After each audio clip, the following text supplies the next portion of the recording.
That's the first time they get so close, and the fireplace is just right behind them, and it is so, oh my God. Hello, everyone, and welcome back to my channel. Thank you so much for being here. Thank you so much for listening. You guys know the drill. You know why you clicked this thumbnail. You know why you're here, which is today I'm going to be ranking all 8 episodes of Bridgerton Season 2, which is, in my opinion, far superior to Season 1, which is why I'm doing this. But I will also be doing a Season 1 versus Season 2 breakdown at some point. If this is something you'd like to see, please do comment down below. Which reminds me, if you're new here, please don't forget to, hit the notification bell and also subscribe. And if you are a returning friend, thank you so much for being here. I've missed you. I appreciate you. Thank you so much for watching my video. So guys, let's get into it because I don't like to waste any time. I just want to talk to you. So let's get into it. So, guys, I want to start off this episode, or not start off this episode, but really the way I'm going to rank this is I'm going to be going through my least favorites up to my favorite episode. So, ranking wise, let's start off with episode number 1, which is called Capital R Rake. And it's hard for me to say I didn't like this episode because I like every single episode, but in terms of watchability, this is a great episode. It introduces everything that's going to go on. We get introduced to where Anthony is right now after the end of season 1, him wanting to look for a wife, him wanting to look for a very specific wife, and it not working out when he's going on a date, different dates. And then we also have the introduction of the Sharmas, which is beautiful. I cannot get over the fact that they starred Material Girl and fucking Bridgerton. Yes, we had a great ball. We had Kate just telling Anthony off, and that was the first time we ever see Anthony really taken back by words. He's just like has nothing to say, and for that, I'll take it. But would I really rewatch this episode? Probably not. I mean, I'd rewatch the whole season, but this would never be an episode that I'd be like, yeah, gonna do that one. So that's why it's number 8, which is actually funny because it's the first episode. But then we are moving on to number 7 on my list, and we are going to be doing episode 7 is going to be going to, episode 2. Off to the Races is the title of that episode. And I actually really enjoyed this episode because this episode really started to show how Kate is really starting to get under Anthony's skin. She is his match. He has met his match in this episode. You know, they go to the races, they watch the horses, and he's just trying to get a word in with Edwina, and Kate is like, not today, honey, and not today. But also, what I loved about this episode is that it really did showcase how Kate does have a little bit of tendencies to be like Anthony. Some of their similarities start to show in this episode. And it's also the episode where Anthony wins by the end, because by the whole end of episode 1 and the beginning of episode 2, he's kind of like, Kate is one-upping him. She's just like, no, I know my sister. She is upping him. But by the end of this episode, I hate to say because they're not in a competition, but kind of. But like, she finally loses at the end of it because he is able to kind of get to Edwina in a different form and not in a dishonest way. But he reads that poem, and then when he decides that it's not his poem, it's Benedict's poem, he kind of throws it away and shows what he really wants and is honest in front of everyone. And Kate sees that, and Edwina sees that, and she starts to kind of want to get to know Anthony. And also at that time, I think is also where it kind of piques a little bit of Kate's interest, where she's like, oh, I like this? I like the way he's acting, but I don't want to like that I feel this way, that I kind of like the way he approached this situation. So it's an interesting episode because by the end, Anthony gets to her. And it's also the beginning of the stare-offs, because man, oh man, does he stare at her a lot at the end of that episode. Like, all the stares have begun, and I love every ounce of the earning of the wants. Yes. So much want, so much need coming. But number 6 is going to go to episode 6. Isn't that funny? And this, honestly, my list might be controversial to many people, because I think a lot of people liked episode 6, especially because it is the first episode. It is the first episode where they finally kiss. So Kate kisses Anthony. Anthony kisses her back. This is the first episode that we've been waiting for. It's been 6 episodes and we still haven't gotten a kiss, and we've just gotten all this yearning. But honestly, episode 6 to me, there was just so much going on, and I didn't really like how mad Edwina got at Kate, and there was so much back and forth, and it was just so sad to see just Kate just like not knowing what to do and just feeling like a horrible person when she really shouldn't.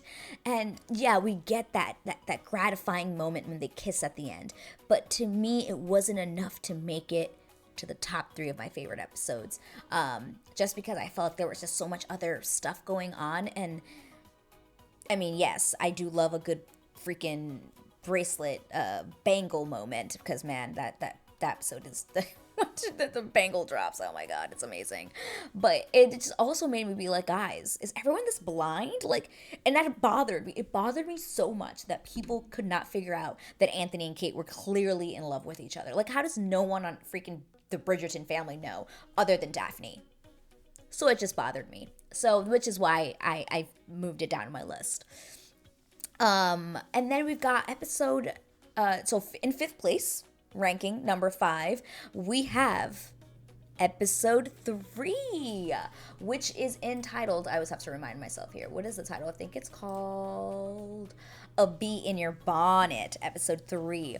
And guys, this episode is, oh my god, it's fantastic. Not only do we have the Pall Mall scene with Anthony and Kate just bickering at each other, and you seeing how well Kate fits in with this family, how well they're going to be how good they're going to be together. You have their first moment of laughter together.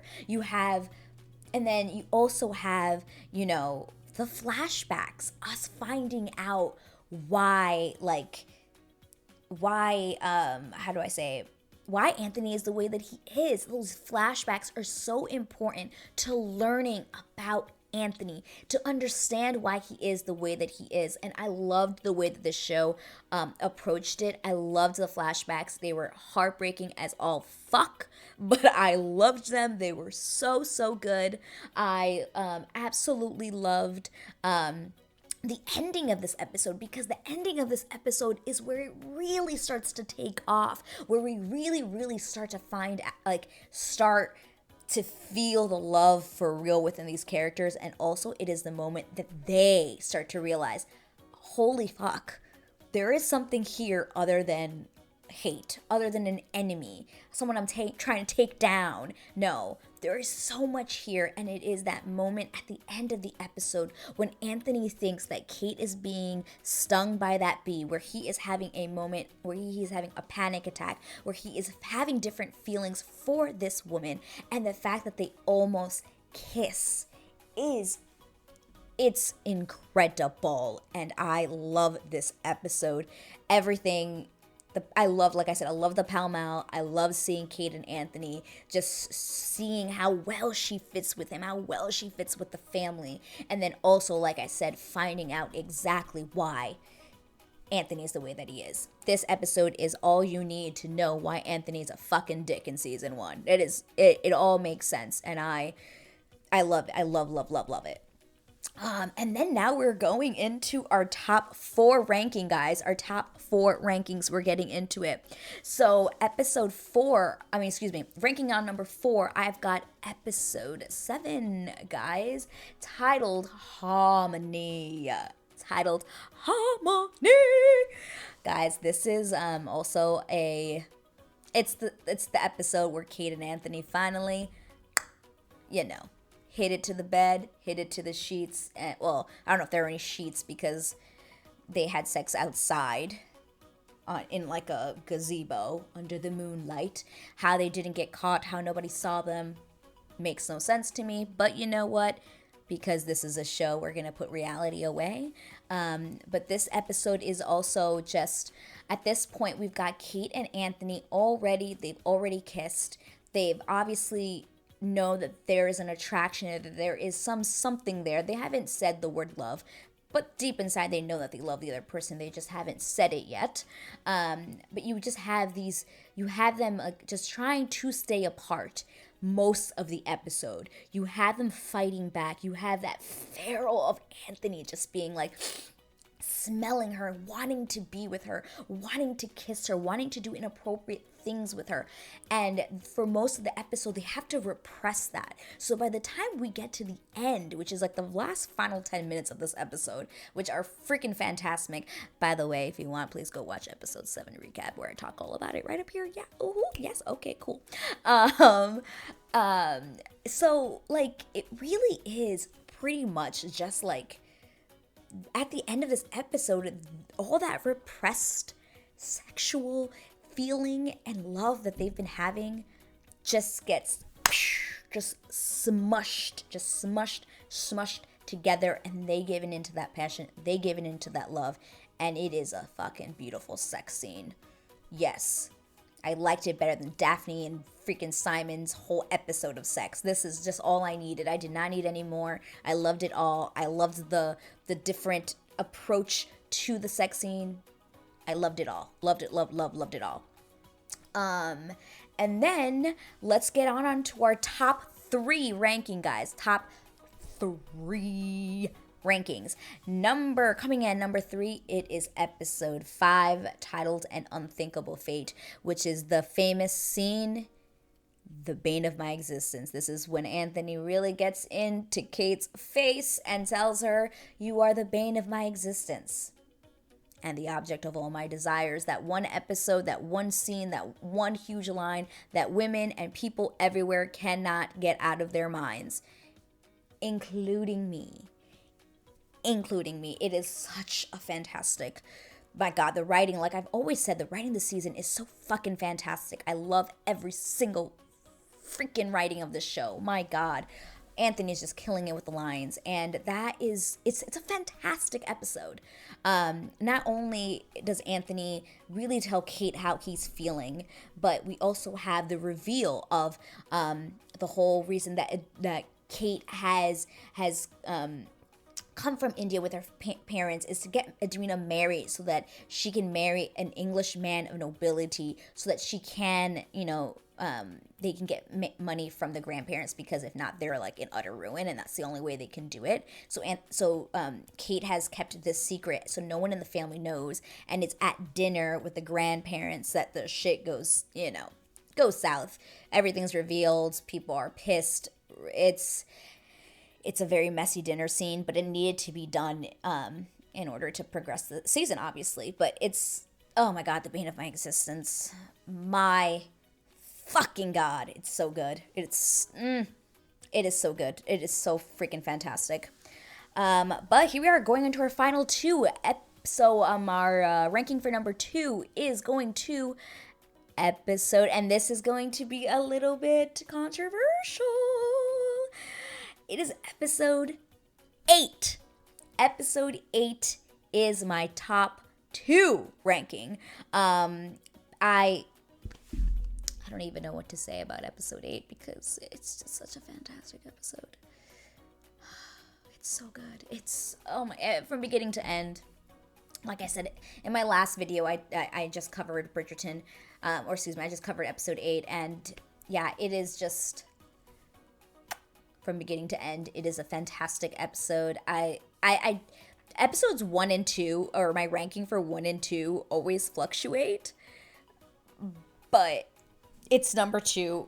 It's my top. It's on my number 2 slot. Ranking number 2. We're going at number 2. I think the only reason why is because I don't even know why, but because it has the wrecking ball scene. Anthony declares his love to Kate. They're finally happy. Everything's great, but something about number one, my number one, if you can think about what I have not talked, just always is my favorite to go to. And let's just get into it. My first choice, my number one ranking one is episode 4, entitled Victory. And guys, the reason why I love this episode and why it just beats episode 8 by just a little is because this episode is all about the yearning, the want, the what you cannot say, where it still has not been actually, Anthony and Kate have not actually said anything to each other about the way that they are feeling after episode 3. And this episode is all about the yearning. It is freaking, oh my God, you have the dancing on my own dance sequence at the ball is one of my favorite sequences of all fucking time, of all film. I absolutely cannot with that scene. The way Anthony and Kate are so connected with one another in that scene while dancing. It's also the moment he realizes that Kate is leaving to India, and he realizes he cannot bear that. He cannot even fathom the fact that she will not be here. We have that. We have the hunting scene where he sees her leg and he's like, holy fuck. We had the scene where he's like teaching her how to hold the gun in the hunting scene. You have the scene in the library where he's got that white button down and it's open and there's the thunderstorm and he admits to her that his dad died of a bee sting, and they connect on that, and she apologizes for not realizing that's the reason why he was freaking out. You have the scene of them in the library later on that evening when he's just like, what is it that I did to you? Like, why do you hate me? And she's like, because you vex me. And that's the first time they get so close, and the fireplace is just right behind them, and it is so, oh my God, I'm just talking about it, I'm just getting the chills. It is just such a powerful scene. And it is also when Daphne catches them in that moment, and he cannot bear the fact that Daphne has told him, you are fucking in love, dude. You are in love with this woman. And it's also the first time, and that's also another time where Anthony's an idiot, because then he goes and proposes to freaking Edwina at the end. And it's incredibly sad, because that's when you know he's like, I love her and I cannot love her, so I have to find a way to not be with her. I cannot continue this. And he decides to propose to Edwina, which is the catalyst for shit to really go south in the next 2 episodes. So yeah, that is why episode 4 is my favorite. There's just so many amazing scenes between Anthony and Kate, where you learn more about their characters, where you learn about you can see how each other is really affecting them. And it's also the yearning, which is what I love about Bridgerton. I know people don't like the yearning because it takes too long, or oh my God, it took them for 6 episodes to kiss, it took them 7 episodes to have sex. I didn't give a fuck. I love the yearning for someone, the wanting to be with them, but you can't. The idea that you know these people are enemies, but you know they're going to be lovers. You know it. You know that by the end they're going to be together, and that is what I love about episode 4, is the yearning, the holding back, the resisting, the intense looks, the brushing of the fingers. Like, it's fucking fantastic. I can't say more about this episode. I could be here all day talking about just episode 4. But guys, that's it. That's my ranking for season 2 of Bridgerton. Tell me guys in a comment below, what is your top 3 favorite episodes? Name them down below. I want to talk about it with you. Please, let's talk about it. Do you agree with my list? Are you kind of like, no, that's definitely not my favorite? Are there things that are just a little bit different? Please comment down below. Let me know. But anyway, guys, you know the drill. Thank you so much for being here. I appreciate you. Thank you so much for listening. And as always, if you're new here, please don't forget to subscribe. And if, like I said in the beginning of this video, if you are back again, thank you. Thank you for being here. I appreciate you so freaking much. So much. I appreciate you. I freaking love doing this. This is like the best thing ever. I love it. I love it. I love it. But anyway, guys, thanks so much again for being here, for listening. I'll see you guys in the next video episode. Love you. Bye.